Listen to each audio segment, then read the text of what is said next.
A fierce storm raged outside as my father and I ventured into our basement, intent on tidying up the forgotten space. With each crash of thunder, the air grew thick with an unsettling tension.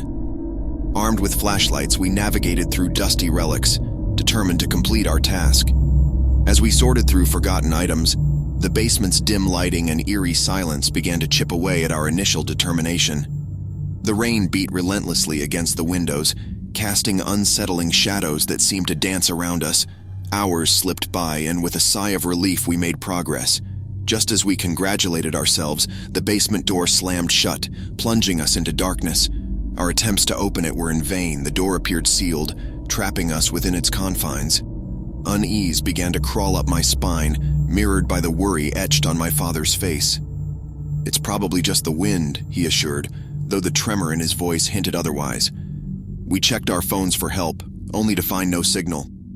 The basement's isolation felt like a weight on our shoulders. The storm outside seemed to mirror our helplessness. As time wore on, the basement's atmosphere grew more oppressive. Shadows flickered and strange sounds whispered from corners. "This place is giving me the creeps," I admitted, my voice barely above a whisper. My father's response was an uneasy chuckle. "Don't let your imagination run wild, son. It's just an old basement." As we pressed on, the whispers became clearer, and the shadows seemed to take on a life of their own. The air grew colder, and a heavy dread settled in our chests. Then, a painting on the wall caught my eye, a family in somber poses. Their eyes seemed to follow us, and I couldn't shake the feeling that we were being watched by unseen eyes. My father noticed my unease and attempted to lighten the mood. "Creepy painting, huh?" The lights flickered, casting fleeting shadows that seemed to writhe and twist. In the midst of the strange occurrences, the basement grew colder, and our breath misted in the air. Footsteps echoed faintly, the sound growing louder and more distinct. My father and I exchanged alarmed glances, our hearts pounding. "Who's there?" my father called out, his voice wavering. The footsteps continued, drawing nearer until a faint figure emerged from the shadows. A young boy, pale and translucent. His eyes, though empty, conveyed a sense of urgency and sadness. Shock rooted me to the spot as the boy's form materialized. My father's grip tightened on my arm, his disbelief mirrored in my own expression. My father's voice trembled as he addressed the ghostly figure. "Who are you?" The boy's lips moved, but no sound emerged.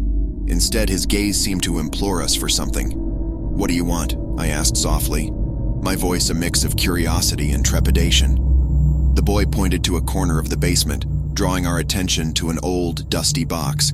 Inside, we found letters, photographs, and a weathered diary. Through tear-stained pages, we pieced together the boy's story. Nathan, a child who had once lived in our house.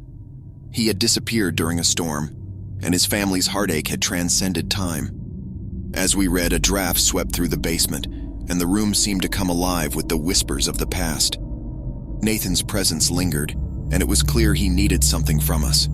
My father and I exchanged a knowing look, understanding our role in this haunting tale. With a deep breath, my father spoke. "We'll help you, Nathan. Just tell us how." The basement's energy shifted, growing warmer and more comforting. The atmosphere seemed to pulse with a shared understanding. Nathan's form began to fade, his expression peaceful as he seemed to acknowledge our promise. With a final wistful gaze, he vanished completely.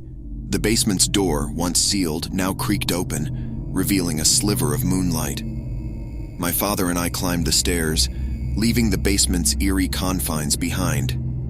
As we stepped outside, the storm had abated, leaving a tranquil night in its wake. The basement had shared its secret, and we had helped lay an age-old ghost to rest. Our shared experience forged an unbreakable bond between my father and me. We knew that this night would forever be etched in our memories, a testament to the enduring power of the unknown.